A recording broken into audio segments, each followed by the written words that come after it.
Gold, trusted gold buyers. మీరు తాకట్టు పెట్టిన బంగారాన్ని విడిపించి ఈ రోజు ఉన్న మార్కెట్ ధరకు కొనబడను.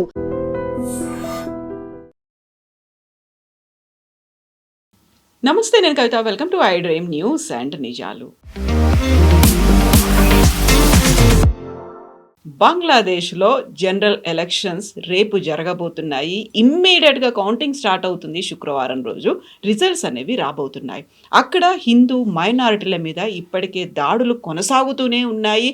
వరుసగా అలాంటి దురాగతాలు కంటిన్యూ అవుతున్నటువంటి నేపథ్యంలో హిందువులు ఎలాంటి డిసైడింగ్ ఫ్యాక్టర్ ప్లే చేయబోతున్నారు? అందులోనూ పర్టికులర్గా బంగ్లాదేశ్లో జరగబోతున్నటువంటి ఎన్నికల్లో సర్వేల మీద భారతదేశం కూడా ఆసక్తి కనబరుస్తోంది. ఎందుకలా? మొత్తంగా బంగ్లాదేశ్ ఎలక్షన్స్ని మనం ఎలా చూడొచ్చు? మనతో పాటుగా ఉన్నారు సీనియర్ జర్నలిస్ట్ సురేష్ కొచతిల్ గారు. సార్ నమస్తే.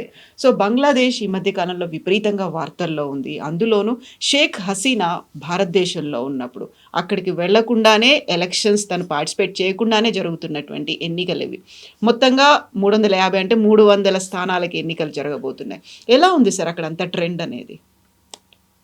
ఇప్పుడైతే టచ్ అండ్ గో ఉంది సర్వేలో. ఎందుకంటే BNP, Bangladesh nationalist party, Tarique Rahman, Khaleda Zia కొడుకు లీడ్ చేస్తున్న పార్టీ 34% ఓట్తోని, అంటే ఒపీనియన్ పోల్స్లో ముందుకుంది. కానీ జస్ట్ బిహైండ్ దమ్ తారిక్ రహమాన్ వాళ్ళ జమాత్ పార్టీ 32% ఓట్లతోని ఒపీనియన్ పోల్స్లో ఉన్న సెకండ్ పొజిషన్. అంటే ఇద్దరిని కలిపితే ఒక 64% వస్తుంది. మిగతా ఆల్మోస్ట్ 30% ఎక్కడ ఉన్నారు, వాళ్ళు ఇంకా డిసైడ్ చేయలేదు. దీంట్లో పెద్ద ఒక సెగ్మెంట్ అవామీ లీగ్కి లాస్ట్ టైం ఓటేసిన వాళ్ళు. ఈసారి అవామీ లీగ్ని బ్యాన్ చేస్తారు, ఖాలిదా జియా వాళ్ళ పార్టీని. వాళ్ళు ఎవరికి ఓటేస్తారని పెద్ద ఒక క్వశ్చన్ వస్తుంది. చాలామంది దాంట్లో బిఎన్పికే ఓటేస్తా అంటున్నారు. అంటే లాస్ట్ మినిట్లో ఒక స్వింగ్ వస్తే బిఎన్పి గెలిచేస్తారు. 300 సీట్లు బిఎన్పి గెలుస్తే, ఉన్న సీట్లలో వాళ్ళకి 150 నుంచి 160 స్థానాలు వస్తే కూడా వాళ్ళ మెజారిటీ వచ్చేస్తుంది. మిగతా 50 స్థానాల్లో మహిళల కోసం రిజర్వ్డ్ ఉంది. కానీ వీళ్ళు ఏం చేస్తారంటే, ఈ 300 సీట్లు ఎవరు గెలిచారో వాళ్ళ రిప్రజెంటేషన్ పెట్టి ఆ పర్సంటేజ్ ఓట్ ఎంత వచ్చింది మీకు, దాన్ని బట్టి ఈ 50 సీట్లు నామినేట్ చేసుకుంటారు. So for example direct election కాదు, మహిళలకి సపరేట్ ఎలక్షన్. మహిళలు పోటీ చేయకూడదు. అక్కడ జమాత్ వాళ్ళు కూడా మహిళల్ని బుర్కాలా పెట్టి ఆల్మోస్ట్ ఒక తాలిబాన్ తీసుకొచ్చారు అక్కడ. ఇదే జమాత్ని ఖాలిదా జియా ఉన్నప్పుడు బ్యాన్ చేశారు. దానికన్నా ముందు వాళ్ళు ఓటయ్యారు. In fact Tarique Rahman I think 3 సార్లు గెలిచారు. ఆయన 3-4 సార్లు గెలిచారు ఎలక్షన్ ఇప్పుడు దాకా. ఇప్పుడు జరగబోయే ఎలక్షన్లో చాలా మట్టుకు అక్కడున్న లోకల్ పాలిటిక్స్ కూడా చాలా ఇన్ఫ్లుయెన్స్ అవుతుంది. ఈ స్టూడెంట్స్ పార్టీ ఒకటి ఉంది, మీకు గుర్తుంటుంది. వాళ్ళు ఎన్సిపి, మన ఎన్సిపి లాగా కాదు, నేషనలిస్ట్ సిటిజన్ పార్టీ అనే పార్టీ పెట్టుకున్నారు. వాళ్ళు యూజువలీ కాన్సన్ట్రేటెడ్ అరౌండ్ ఢాకా, కొంచెం ఢాకా చుట్టుపక్కల ఉన్న యూనివర్సిటీస్ అంతా వాళ్ళకి ఇన్ఫ్లుయెన్స్లో ఉంది. బంగ్లాదేశ్లో 25% మంది 18 to 25 ఏజ్ గ్రూప్లో ఉన్నారు. సో డిసైడింగ్ ఫ్యాక్టర్ అవుతారు. 1/4. సో డెఫినెట్గా వాళ్ళు డిసైడింగ్ ఫ్యాక్టర్ అవుతారు. వాళ్ళు ఎవరికి ఓటేస్తారు? ఒకటి అవామీ లీగ్, ఇంకోటి బిఎన్పి. సో డెఫినెట్గా నా అంచనా ప్రకారం ఏమైనా ఒపీనియన్ పోల్స్ ఏం చూపిస్తున్నా అంటే, అవామీ లీగ్ పార్టీ వాళ్ళంతా ఆల్మోస్ట్ 80% బిఎన్పికి ఓటేస్తారు. 20% మంది ఐదర్ సిటిజన్స్ పార్టీ ఆర్ జమాత్కి ఓటేస్తారు. జమాత్కే భారతదేశంతో ప్రాబ్లం ఉంది. ఎందుకంటే మనకు గుర్తుంటుంది, 1971 వార్లో పాకిస్తాన్ని సపోర్ట్ చేసిన వాళ్ళు జమాత్ ఇస్లామీ మన దగ్గర ఉంది, వాళ్ళ దగ్గర జమాత్ అంటారు. అదే పార్టీ మన దగ్గర కూడా ఉంది, జమాత్ ఇస్లామీ. ఈ పరిస్థితుల్లో బంగ్లాదేశ్లో ఎలక్షన్ గెలవబోతుంది ఈసారి. డెఫినెట్గా నాకైతే అనిపిస్తుంది బిఎన్పి. గెలవకపోతే ఏమవుతారు? మెజారిటీ రాకపోతే జమాత్తో టైఅప్ చేయాల్సి వస్తుంది. జమాత్తో టైఅప్ చేస్తే చాలా మటుకు కాంప్రమైజ్ చేయాల్సి వస్తుంది. వాళ్ళ ప్రిన్సిపల్స్ ఇండిపెండెంట్గా ఆపరేట్ చేయలేరు. దీని అన్నిటి నడుమిట్లో అక్కడున్న local politics with international politics. కొన్ని రోజుల ముందు దాకా ఈవెన్ షేక్ హసీనా ఉన్నప్పుడు కూడా చైనాని, ఇండియాని చాలా బాగా మేనేజ్ చేసుకుందాము. చైనా వాళ్ళు పెట్టుబడి పెట్టారు, భారతదేశం కూడా వాళ్ళు పెట్టుబడి పెట్టారు అక్కడ. ఇప్పుడు కూడా బంగ్లాదేశ్ పంపిస్తున్న 17% ఎలక్ట్రిసిటీ అదాని వాళ్ళ కంపెనీ చెందుతుంది, జార్ఖండ్ నుంచి. వాళ్ళు గిట్ట రేపు ఆఫ్ చేసేస్తే బంగ్లాదేశ్లో ఆల్మోస్ట్ 25-30% మందికి ఎలక్ట్రిసిటీ ఉండదు రేపటి నుంచి. మొన్ననే గొడవ జరిగినప్పుడు స్టార్టింగ్లో షేక్ హసీనా వచ్చినప్పుడు ఆల్మోస్ట్ $500 మిలియన్ బకాయా ఉండే. అది కొంచెం కట్టేశారు ఇప్పుడు, దానికోసం మళ్ళీ ఎలక్ట్రిసిటీ రెజ్యూమ్ చేశారు. కానీ బంగ్లాదేశ్లో ఉన్న పరిస్థితి చాలా దారుణం. ఎకనామికల్ ఇన్ఫ్లేషన్ చాలా ఎక్కువ. అది కాకుండా అన్ఎంప్లాయ్మెంట్, బంగ్లాదేశ్లో ఉద్యోగం లేదు. లీస్ట్ డెవలప్ కంట్రీస్ లిస్ట్లో వస్తారు బంగ్లాదేశ్. మన దగ్గర అంటారు పర్ క్యాపిటా బంగ్లాదేశ్ మనకన్నా ఎక్కువ అని.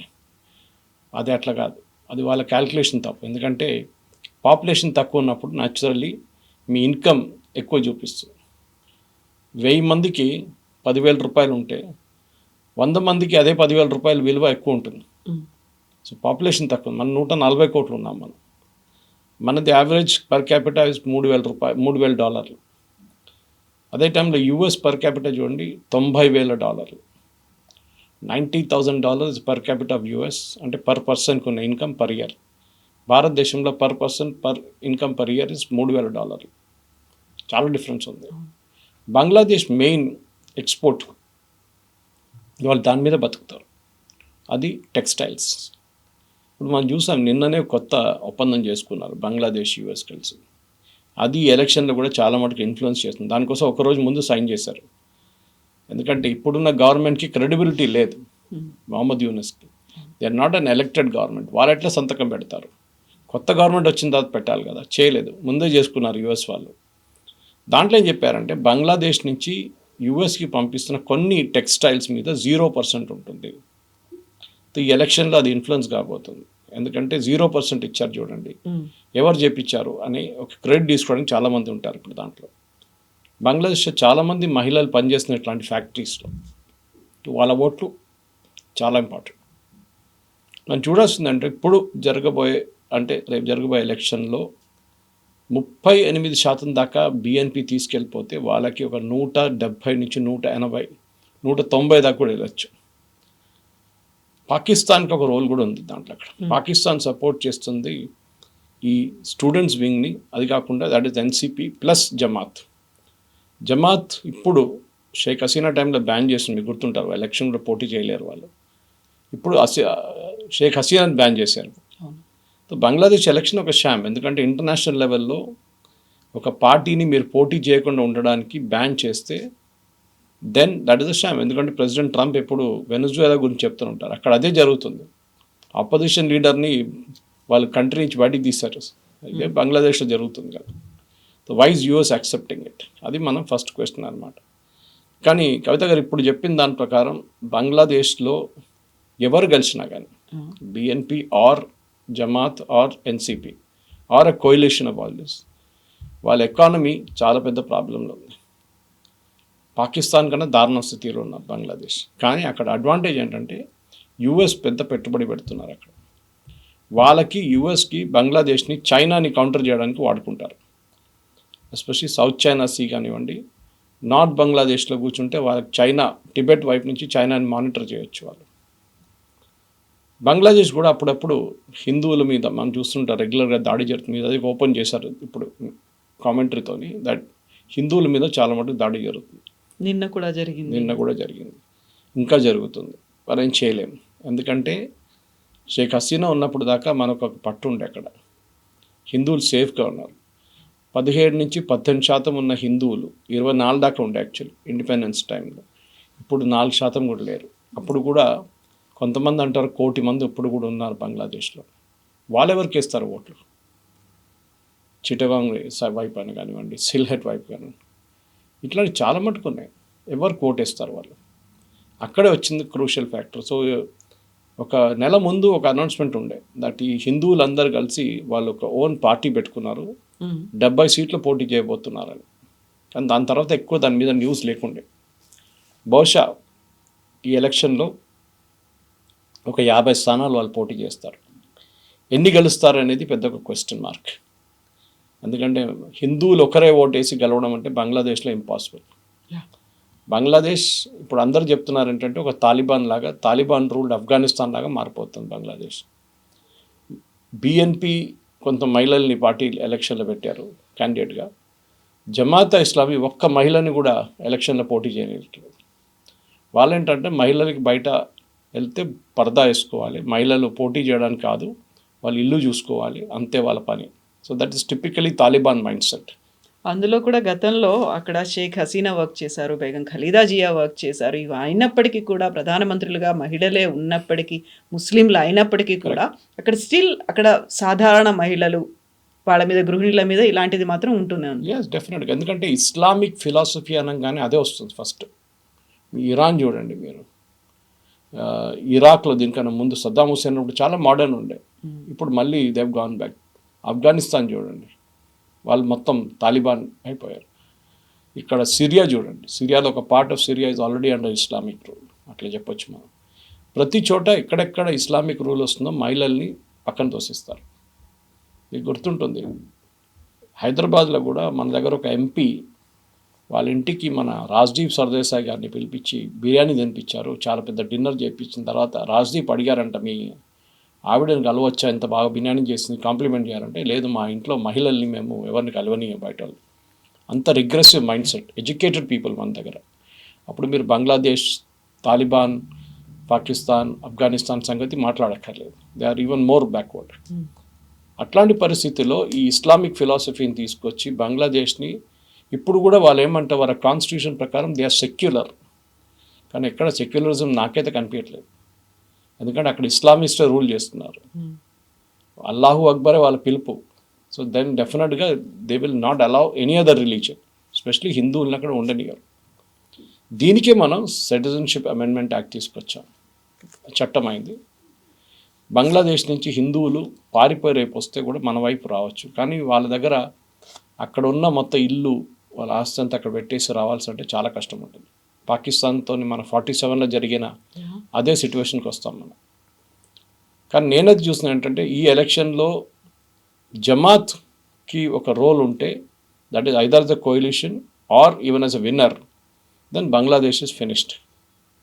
బంగ్లాదేశ్ ఇంకొక యూఎస్కి తెలిసిపోతుంది చాలా క్లియర్గా ఒక 5 సంవత్సరాల్లో, దట్ బంగ్లాదేశ్ ఇంకొక ఆఫ్ఘనిస్తాన్గా మారిపోతుందని. మన మీద థ్రెట్ ఏంటి అది మనం చూసుకోవాలి ఫస్ట్. వీళ్ళెప్పుడు 7 సిస్టర్స్ నార్త్ ఈస్ట్ని మేము కట్ చేసేస్తాం, భారతదేశాన్ని సిలిగుడి దగ్గర చికెన్ స్నెక్ దగ్గర మేము నరికేస్తాం, అది ఇదని చెప్తుంటారు. అందులో యూనివర్సిటీలో కూడా పెద్ద ఎత్తున క్యాంపెయిన్లు కూడా చేశారు. ఏం జరగదు అవి. ఇప్పుడు కూడా బంగ్లాదేశ్ నుంచి వేలాది మంది మెడికల్ వీసా తీసుకొని భారతదేశానికి ట్రీట్మెంట్కి వస్తారు. ఇప్పుడు కూడా మనం నడిమిట్లో కొన్ని రోజులు వీసా ఆపాం, చాలా పెద్ద ప్యానిక్ అయింది అక్కడ. హార్ట్ పేషెంట్స్ ఉండొచ్చు, మిగతా క్యాన్సర్ పేషెంట్స్ ఉండొచ్చు, వాళ్ళ దగ్గర మెడికల్ ఫెసిలిటీస్ లేదు. It is a real impoverished nation. Afghanistan కూడా కొంచెం ట్రీట్మెంట్ అంత ఉంది, కానీ బంగ్లాదేశ్లో అది కూడా లేదు. అంత దారుణమైన పరిస్థితి ఉంది అక్కడ. ఇన్కమ్ కూడా అంతే. దానికోసం చాలామంది వాళ్ళ మహిళలు టెక్స్టైల్ ఫ్యాక్టరీలో పనిచేస్తారు. ఇప్పుడు యూఎస్ ఇంత 0% ఎందుకు ఇచ్చారంటే, వాళ్ళు అంటున్నారు వాళ్ళ పేదోళ్ళు, మహిళలకు ఉద్యోగం కావాలి కదా, అక్కడ మహిళలకి మనం టారిఫ్ పెడితే వాళ్ళకి డిమాండ్ ఉండదు, ప్రోడక్ట్ ఉండదు, మహిళలకు ఉద్యోగం ఉండదు, మనం సపోర్ట్ చేయాల్సి చెప్పి యూఎస్ లాజిక్ అదనమాట. కానీ ఈ ఎలక్షన్ అయితే ఇట్స్ అ షామ్, అదైతే కరెక్ట్. ఎందుకంటే ఒక పార్టీని మీరు పోటీ చేయనట్లేదు. షేక్ హసీనాతో మీకు గొడవ ఉండొచ్చు, వాళ్ళ పార్టీని పోటీ చేయొచ్చు కదా, లేదు మేము పోటీ చేయలేము. బంగ్లాదేశ్లో ఉన్న judiciary is also a joke. అది ఈవెన్ షేక్ హసీనా టైంలో ఉన్నప్పుడు వాళ్ళకు సపోర్ట్ చేశారు, ఇప్పుడు వీళ్ళ వైపు సపోర్ట్ చేస్తున్నారు. కానీ అన్నిటికంటే పెద్ద జోకర్ ఈజ్ మొహమ్మద్ యూనిస్. మొహమ్మద్ యూనిసే ఎంటైర్ బంగ్లాదేశ్ని రివర్స్ గేర్లో తీసుకెళ్ళాడు. Economy was doing really good under Sheikh Hasina. మేము చెప్పాను చూడండి, రూమర్స్ ఉండే భారతదేశం కన్నా ఫాస్ట్గా జీడిపి ఎక్కువ ఉంది వాళ్ళది, మనకన్నా ఎక్కువ ఉంది అనేది. అది తప్పు, నేను ఎక్స్ప్లెయిన్ చేశాను మీకు ఆల్రెడీ. కానీ అది కాదు, అక్కడ ఆ టైంలో ఉన్న ఎకానమీ ఇప్పుడు ఇన్ఫ్లేషన్తో, అన్ఎంప్లాయ్మెంట్తో పోరాడుతున్నారు. అక్కడ చాలా వెనుకకి వెళ్ళిపోయారు బంగ్లాదేశ్. దానికి కారణం ఈయనే, మొహమ్మద్ యూనుస్. ఆయన్ని డెఫినెట్గా అమెరికా ప్రాపప్ చేశారు, మన అందరు తెలిసిందే. నోబెల్ ప్రైజ్ ఇవ్వడము, మ్యాక్సెసే అవార్డు ఇవ్వడం, ఇదంతా అమెరికా పని ఉంటుంది దాంట్లో. కానీ ఐ థింక్ బంగ్లాదేశ్కి నెక్స్ట్ 1 year చాలా క్రూషియల్గా ఉండబోతుంది, ఎవరు కలిసినా కానీ. ఎందుకంటే 1 is ఎకానమీ. ఆఫ్కోర్స్ యూఎస్ చాలా డబ్బులు పెడతారు, కానీ డబ్బులు ఎంత పెట్టినా కానీ దేశంలో ఒక డిమాండ్ ఉండాలి. ఒక మొబైల్ ఫోన్ తయారు చేస్తే కొనడానికి కెపాసిటీ ఉండాలి అక్కడ, అది వాళ్ళ దగ్గర లేదు. వాళ్ళ బయింగ్ కెపాసిటీ చాలా తక్కువ బంగ్లాదేశ్లో. వాళ్ళ దగ్గర చాలామంది మీరు గల్ఫ్కి వెళ్తే అక్కడ పనిచేస్తుంటారు. ఇప్పుడు వాళ్ళ వీసా వాళ్ళకి బంద్ చేసేసారు యూఏఈ లాంటి దేశాల్లో, no visa for Bangladeshis and Pakistanis. ఎందుకంటే వీళ్ళు అక్కడ వచ్చి చాలా గొడవ చేస్తున్నారని చెప్పి వీళ్ళ వీసా అంతా బంద్ చేసేసారు. సో ఈ పరిస్థితుల్లో we're at a crossroads. ఇప్పుడు అదే పరిస్థితి అన్నమాట. షేక్ హసీనా వాళ్ళు లాంగ్ సర్వింగ్ పీఎమ్స్గా అక్కడ పాలిటిక్స్లో కీ రోల్ ప్లే చేశారు. అందులో వాళ్ళ పేరెంట్స్ని కావచ్చు, లేకుంటే ఫ్యామిలీ మెంబర్స్ని ఊచకోత కోసారు, చంపేశారు. మిగిలినటువంటి షేక్ హసీనా మళ్ళీ అక్కడ ప్రధానమంత్రిగా చేశారు. అయినప్పటికీ కూడా అంతర్యుద్ధంలో ఆవిడని దించేశారు. ఆవిడ ఆశ్రయం పొందింది భారతదేశంలో. బట్ ఇప్పటికీ ఆ పార్టీని అక్కడ కంటెస్ట్ చేయనివ్వకుండా ఉంటే వాళ్ళకంటూ కొంతమంది లాయల్గా ఉండేటువంటి కార్యకర్తలు ఉంటారు, అభిమానులు ఉంటారు, కొంతమంది ఫాలోవర్స్ అనే వాళ్ళు ఉంటారు. వాళ్ళు ఎటువైపు చూస్తున్నారు, వాళ్ళు ఏమనుకుంటున్నారు అసలు? లాస్ట్ ఎలక్షన్లో మన అవామీ లీగ్కి, షేక్ హసీనా అవామీ లీగ్కి 42% ఓట్లు వచ్చినాయి. 42%. ఆ 42% మంది ఎక్కడికి ఓటేస్తారు? చాలా క్రూషియల్. ఎందుకంటే ఇప్పుడు మనం చూస్తున్నాం 30-60 అని చూపిస్తుంది వీళ్ళిద్దరికి, almost tied BNP and Jamaat. ఈ మిగతా 42 పక్కన పెట్టి 30 తీసుకుందాం, మనం 32 తీసుకుందాం. వీళ్ళెవరు ఓటేస్తారు? Lesser of the two evils అంటాం మన ఇంగ్లీష్లో. దాంట్లో బిఎన్పి, న్యాచురల్లీ బిఎన్పికి ఓటేస్తారు వాళ్ళు. హిందువులు అక్కడ ఉన్న చాలా మటుకు హిందూ పార్టీస్ ఓటేస్తారు. వాళ్ళు గెలవలేరు, కానీ ఓట్లు వాళ్ళ ముస్లిం పార్టీస్కి డివైడ్ అయిపోతుంది, అక్కడ వెళ్ళదు. ఈ పరిస్థితుల్లో బిఎన్పికి, దానికోసం బిఎన్పి చూడండి వాళ్ళ స్ట్రాటజీ కూడా అదే మార్చుకున్నారు వాళ్ళు. We're all for a very secular government, మేము అందరినీ కాపాడుకుంటాం, మేము హిందువుల్ని చూసుకుంటాం అని తారిక్ రహమాన్ ప్రతి స్పీచ్లో చెప్పుకుంటూ వెళ్తున్నారు. ఆయనకు కావాల్సింది హిందూ ఓట్లు, అక్కడ 1 కోటి మంది అంటే తక్కువ కాదు.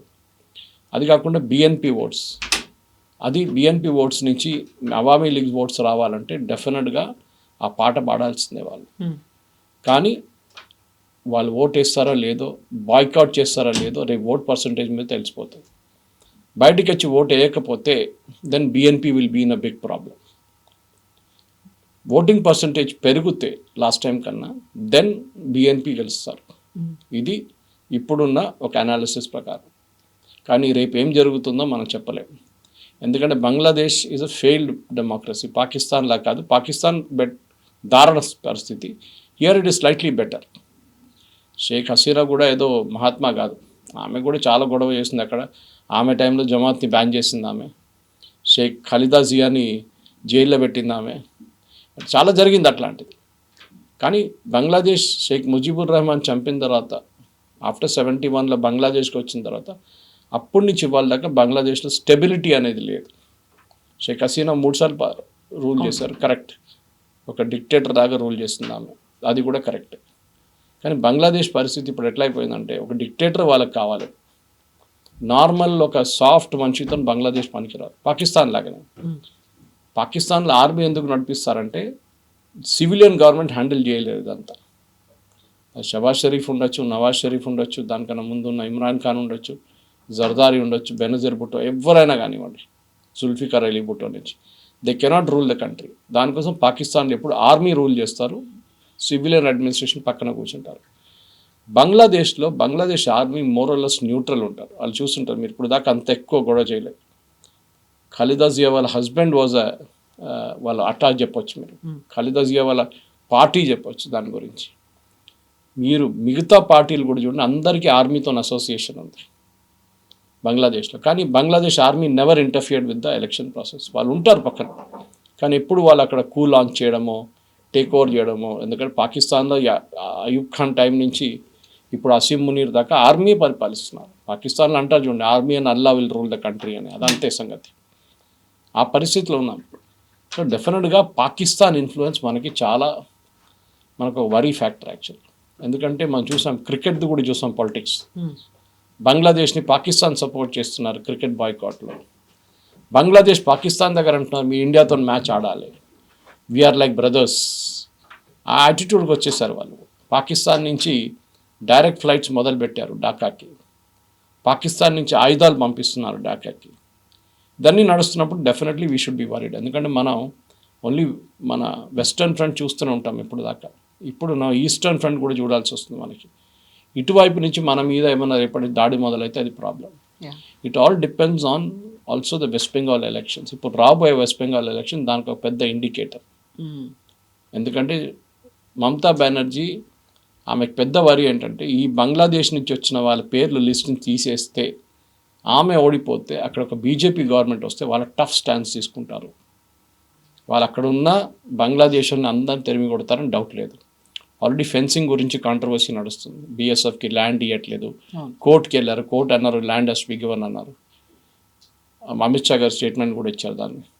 ఇంకొక 500 కిలోమీటర్ ఫెన్సింగ్ చేయాల్సి ఉంది మనకి బంగ్లాదేశ్ వైపు. సో మమతా బెనర్జీ గవర్నమెంట్ పోయి ఒక బీజేపీ గవర్నమెంట్ రేపు అక్కడ వస్తే దెన్ బంగ్లాదేశ్ వాళ్ళతో ఉన్న రిలేషన్షిప్ మనకి ఇంకొక లెవెల్కి వెళ్ళిపోతుంది అప్పుడు. ఎందుకంటే అస్సాం వైపు ఇంకొక నడుస్తుంది, ఇది బంగ్లాదేశ్ వైపు నుంచి వెస్ట్ బెంగాల్కి ఇంకొక రిలేషన్షిప్ ఉంటుంది. డెఫినెట్గా నెక్స్ట్ 6 నెలలు చాలా క్రూషియల్గా ఉండిపోతుంది కవిత గారు. సో ఇప్పుడు హిందువులకి సంబంధించి RSS chief Mohan Bhagwat very రీసెంట్గా చేసినటువంటి కామెంట్స్, హిందువుల మీద బంగ్లాదేశ్లో అట్రాసిటీస్ జరుగుతున్నాయి, అక్కడ హిందువులు తిరగబడితే ప్రపంచవ్యాప్తంగా ఉన్నటువంటి హిందూ సమాజం వాళ్ళకి సపోర్టివ్గా ఉంటుంది అనేది. ఆ మెసేజ్ వాళ్ళకి రీచ్ అయిందా, వాళ్ళు ఎలా రియాక్ట్ అవుతున్నారు అని ఆలోచించే లోపే మళ్ళీ అటాక్స్ అవుతున్నాయి, అక్కడ హిందువులు చనిపోతూ ఉన్నారు, వ్యాపారాల మీద, మహిళల మీద, వీటన్నిటి మీద. అక్కడ హిందువులు క్రూషియల్ రోల్ ప్లే చేయబోతున్నారు అనుకున్నప్పుడు వాళ్ళు మైనారిటీలే కదా అని తీసేస్తారా, లేకపోతే వాళ్ళు ఎవరు మాకు కొంచెం సాఫ్ట్గా ఉంటారు అని ఆలోచిస్తున్నారా? బంగ్లాదేశ్లో ఉన్న హిందూ పాపులేషన్ గురించి మనం భారతదేశం గురించి ఎక్కువ చేయలేము. మనం ప్రొటెస్ట్ చేయొచ్చు, స్టేట్మెంట్లు ఇష్యూ చేయొచ్చు, కానీ దీనికన్నా ఎక్కువ ప్రొటెస్ట్ మనకి లండన్లో మీకు కనిపిస్తుంది, యూఎస్లో కనిపిస్తుంది, యూరోప్లో కొన్ని దేశాలు కనిపిస్తుంది. బంగ్లాదేశ్ హై కమిషన్ బయట ప్రొటెస్టు, బంగ్లాదేశ్ కన్సులేట్ అండ్ ఎంబసీ బయట ప్రొటెస్ట్ నడుస్తుంది. బంగ్లాదేశ్ మీద ప్రెషర్ పెట్టాల్సింది. మన దేశంలో చూడండి మైనారిటీస్కి ప్రొటెక్షన్ ఇస్తారు, బంగ్లాదేశ్లో అట్లాంటి ప్రొటెక్షన్ లేవు. అక్కడ డైరెక్ట్ చంపేస్తున్నారు, వాళ్ళ ఇల్లు తగలబెడుతున్నారు, చాలామంది ప్రాపర్టీ డిస్ట్రాయ్ చేసేసారు, వాళ్ళ షాపులు దుకాణాలు బంద్ చేసేసారు వాళ్ళు. ఇట్లాంటి చాలా జరుగుతుంది. మన వైపు నుంచి ఇప్పుడైతే మనం ఏం చేయలేం, ప్రొటెస్ట్ ఒక్కటే చేయొచ్చు. మనం అదే టైంలో మన దగ్గర ఉన్న బంగ్లాదేశీని అక్కడ పంపించి ఒక మెసేజ్ పంపించాల్సి వస్తుంది, మీరు అక్కడ చేసిన అదే పని మేము ఇక్కడ కూడా చేయొచ్చు అని. అది చేస్తున్నాం మనం వాళ్ళు. కానీ మన దగ్గర అంత ఎక్స్ట్రీమ్ వైలెన్స్కి మనం దిగలేము, ఎందుకంటే దెన్ మనం బంగ్లాదేశ్లో ఉన్న జమాత్ ఒకటే అయిపోతారు. So we should also be very careful. Incidents yes correct, Sheikh Hasina ఉన్నప్పుడు పెద్ద అడ్వాంటేజ్ ఉండే మనకి, ఎందుకంటే ఆ టైంలో ఆమె జమాత్ని బ్యాన్ చేసి అక్కడ ఒక సో కాల్డ్ సెక్యులర్ గవర్నమెంట్ని ఆమె పెట్టింది అక్కడ. కానీ ఇప్పుడు ఆ పరిస్థితి కాదు. అండ్ నెక్స్ట్ రాబోయే గవర్నమెంట్ కూడా, ఎందుకంటే బిఎన్పి తారిక్ రహమాన్ చాలా ఆయన స్పీచ్లో కూడా చెప్పారు, హిందువుల్ని మేము కాపాడుకుంటాం, అన్ని మైనారిటీస్ మేము కాపాడుకుంటాం, అది అని చెప్తారు కానీ చేస్తారో లేదో తెలియదు. అదే నేను చెప్పాను, చాలా క్రూషియల్ ఉంటుంది. 127 మిలియన్ మంది ఓటేసినప్పుడు బంగ్లాదేశ్లో 50% కన్నా ఎక్కువ సెంటర్స్, ఓటింగ్ సెంటర్స్ చాలా రిస్కీ ఉందంటున్నారు. అక్కడ హిందువుల్ని కూడా ఓటు వేయనిస్తారా లేదా అని కూడా డౌట్ వస్తుందంట. ఇది మనం బెంగాల్లో చూస్తున్నాం, వెస్ట్ బెంగాల్, ముషీదాబాద్, మాల్డా ఇట్లాంటి ఏరియాస్లో హిందువులు ఓటేయడానికి ఇంపాసిబుల్. అక్కడ మన దేశంలో నీ పరిస్థితి ఉంటే బంగ్లాదేశ్ ఏం పరిస్థితి ఉంటుంది ఆలోచించండి. సో హిందువులకి బయటకు వచ్చి ఓటేయడానికి ఇస్తే ఇంకో మాట. లాస్ట్ టైం మనం చూసాం బెంగాల్లో కూడా హిందువులు ఓటేసిన తర్వాత హిందువుల మీద దాడి చేశారు చాలా మటుకు. వాళ్ళ దుకాణం తగలబెట్టారు, ఇల్లు తగలబెట్టారు, కొంతమంది చనిపోయారు. కానీ బంగ్లాదేశ్లో దానికన్నా పెద్ద ఒక పోస్ట్ ఎలక్షన్ రైట్ జరగవచ్చు. అది ఎలక్షన్ రిజల్ట్ వచ్చిన రోజు తెలిసిపోతుంది. బిఎన్పికి మెజారిటీ వచ్చింది చూడండి, సేఫ్ ఉంటాం కొంచెం. కానీ జమాత్ అండ్ బిఎన్పి ఈక్వల్గా వస్తే వీళ్ళు కొత్త గవర్నమెంట్ వీళ్ళిద్దరు కలిసి ఫామ్ చేయాల్సి వస్తుంది. అప్పుడు మొత్తం సిచ్యువేషన్ మారిపోతుంది. అది మనం చూడాల్సి. ఈ సిచ్యువేషన్లో ఇప్పుడున్న పరిస్థితుల్లో జమాత్ని పైకి రానికూడదు అని భారతదేశంకి సెల్ఫిష్ ఇంట్రెస్ట్ ఉంది, అక్కడున్న హిందువులకు కూడా ఉంది. 3 unknown factor is this NCP, national citizens party. ఈ యంగ్స్టర్స్ది వాళ్ళు ఏం చేస్తారు, వాళ్ళకి ఓట్లు వస్తాయి కానీ అన్ని సీట్లు రావు. ఈవెన్ 10 సీట్లు వచ్చి రేపు బిఎన్పి 10 సీట్లు తగ్గితే then they will become kingmakers. ఈ పరిస్థితిలో ఉన్నాం ఇప్పుడు. సో దీన్ని చూడాల్సింది. ఇప్పుడు షేక్ హసీనా భారతదేశంలోనే ఉంది అండ్ ఖలీదా జియా చనిపోయారు. సో ఇద్దరు లేకుండా ఆ ఇద్దరు 10 years చూసాము. మహమ్మద్ యూనిస్ 1.5 year ఆయన పాలన ఎలా ఉంది, డిజాస్టర్, దాంట్లో డౌట్ లేదు. సో ఇప్పుడు ఎంటైర్లీ డిఫరెంట్ ఒక గవర్నమెంట్ రాబోతోంది, ఇంకెవరో ఎమర్జ్ అయ్యి ఇంకొక లీడర్ రాబోతున్నారు. ఆ పాలన ఎలా ఉంటుంది, అది ఇంపాక్ట్స్ ఎలా ఉంటాయి, భారతదేశం అబ్జర్వ్ చేస్తుందా, లైట్ తీసుకుంటుందా? మనం శ్రీలంక వైపు చూడాల్సింది, నేపాల్ వైపు చూడాల్సి. నేపాల్లో ప్రధానమంత్రి ఎవరైనా పడితే మీకు తెలియదు, బహుశా తెలియదు. అవును. శ్రీలంక దిశనాయక్ ఆయన ఎవరో ఉన్నారు ఇప్పుడు, ఆయన పేరు నాకు ఎందుకంటే క్రికెట్ కాంట్రవర్సీ వచ్చినప్పుడు ఆయన పేరు పైకి వచ్చింది మొన్న, దానికోసం నాకు గుర్తుంది. Problem is not that. ఈ చిన్న చిన్న కంట్రీస్, అది మనం ముజిబుర్ రెహమాన్ అసాసినేషన్ నుంచి చూసుకుంటూ వస్తున్నాం, జియావుర్ రెహమాన్ అసాసినేషన్ చూసాను, నెక్స్ట్ ఖలీదా జియా అని అక్కడి నుంచి వాళ్ళు తెలివి కొట్టిన చూసాను. ఇట్లాంటి ప్రతి సిచ్యువేషన్లో శ్రీలంక చూడండి, నేపాల్ చూడండి, బంగ్లాదేశ్ చూడండి, సేమ్ ప్యాటర్న్ ఫాలో అవుతుంది. Unstable regimes. ఇప్పుడు ఎలక్షన్ జరిగింది అనుకోండి, రేపు మళ్ళీ గొడవ రాకుండా ఎట్లా చూసుకుంటారు వీళ్ళు? జరగవచ్చు కదా రేపు కూడా. ఇంకో కొత్త మూమెంట్ స్టార్ట్ చేస్తారు స్టూడెంట్స్, ఈ గవర్నమెంట్ కూడా మాకు నచ్చలేదు, ఈ గవర్నమెంట్ మాకు వద్దు. ఏం చేస్తారు అప్పుడు? మళ్ళీ గొడవ అవుతుంది, మళ్ళీ ట్రైన్లు తగలబెడతారు. మొన్న కూడా ఎందుకు జమాత్ వాళ్ళు మొన్న రాత్రి ప్రొటెస్ట్ ఆర్గనైజ్ చేసి ఢాకా చుట్టుపక్కల ఏరియాలంతా టైర్లు వేసి రోడ్డు మీద తగలబెట్టిండు. అంటే ఒక అట్మాస్ఫియర్ ఆఫ్ ఫియర్ తీసుకొస్తున్నారు.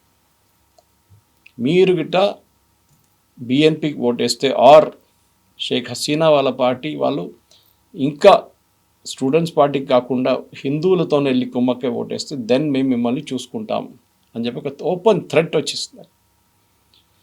సో మనం ఇజ్రాయలీస్ గురించి ఎప్పుడు మాట్లాడుతుంటాం, they are a threatened generation అని.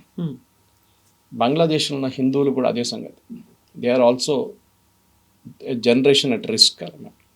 వాళ్ళని కాపాడుకోవాల్సిన రెస్పాన్సిబిలిటీ మనది. And that is where Sarsanghchalak గారి స్టేట్మెంట్ చాలా ఇంపార్టెంట్. వాళ్ళ యూనిటీ లోకం మొత్తం wherever you are, US, Europe, మీరు ఆస్ట్రేలియా, ఏ కాంటినెంట్లో ఉన్నా కానీ బంగ్లాదేశ్ మీద ప్రెషర్ పెట్టాల్సి వస్తుంది. అండ్ బంగ్లాదేశ్ మీద ప్రెషర్ పెట్టాలంటే యుఎస్, యూకే, యూరోపియన్ యూనియన్ లాంటి దేశాల మీద ప్రెషర్ పెట్టాల్సి వస్తుంది. వీళ్ళందరూ హ్యూమన్ రైట్స్ గురించి మాట్లాడతారు, అందరూ పెద్ద పెద్ద ఫ్రీడమ్ ఆఫ్ ఎక్స్ప్రెషన్ గురించి మాట్లాడతారు, ప్రెస్ ఫ్రీడమ్ గురించి మాట్లాడతారు. బంగ్లాదేశ్లో ఏం లేదు. సో వీళ్ళ మీద ప్రెషర్ పెట్టాల్సి వస్తుంది, యూరోపియన్ గవర్నమెంట్స్ మీద పెట్టాలి, యుఎస్ గవర్నమెంట్ ప్రెషర్ పెట్టి మీరు డిక్టేట్ చేయాలి. అక్కడున్న హిందువుల సంగతి చూడండి ఏం చేస్తున్నారు. హిట్లర్ ఇజ్రాయలీస్తో చేసిన, జ్యూస్తో చేసిన అదే పని బంగ్లాదేశ్లో అక్కడున్న జమాత్ వాళ్ళు చేస్తున్నారు. హిందువులను చంపుతున్నారు, వాళ్ళ ఇల్లు తగలబెడుతున్నారు. They need protection. మనం ఇండియా ఎంతో ప్రొటెస్ట్ చేసినా కానీ సీరియస్గా తీసుకోరు, because we have a natural affinity, మనకు ఒక సెల్ఫిష్ ఇంట్రెస్ట్ ఉంది దాంట్లో. కానీ బయట ఉన్న నాన్ రెసిడెంట్స్ ఇండియన్స్ కానీ, పీపుల్ ఆఫ్ ఇండియన్ ఆరిజిన్ కానీ, అమెరికాలో ఉన్న చాలా మటుకు కాంగ్రెస్ మెన్ కానీ, యూకేలో ఉన్న చాలా మటుకు ఎంపీస్ కానీ, మినిస్టర్స్ ఇండియన్ ఆరిజిన్లో ఉన్న వీళ్ళందరూ ప్రెషర్ పెట్టాల్సిందే. ప్రెషర్ పెడితే డెఫినెట్గా బంగ్లాదేశ్ గవర్నమెంట్ మీద ఒక నిఘా ఉంటుంది. రేపు వాళ్ళ మీద శాంక్షన్స్ కూడా పెట్టవచ్చు. ఆ పరిస్థితికి మనం తీసుకురావాలి వీళ్ళు. Yes sir, thank you so much. Thank you very much. నిజంగా ప్రస్తుతం ఉన్నటువంటి సమాజం దేనికి ప్రయారిటీ ఇస్తుంది? ఆర్థిక సంబంధాల చుట్టూ మాత్రమే తిరుగుతోంది. మళ్ళీ ఎన్నికలంగానే చాలా విరక్తి కలుగుతాను. మంచి అనిపిస్తుంది కదా, లేడీస్ కూడా ఛాలెంజింగ్ జాబ్స్ చేసినప్పుడు చాలా బాగుంటది. ట్రాఫిక్ అసిస్టెంట్స్ గా నియమించిన ట్రాన్స్జెండర్స్ అందరితో సాల్యూట్ చేయించుకుంటున్నారు. ఫుడ్ డెలివరీ ఇవ్వటానికి వెళ్ళినటువంటి డెలివరీ బాయ్ అనిల్ పై కళ్ళ ముందు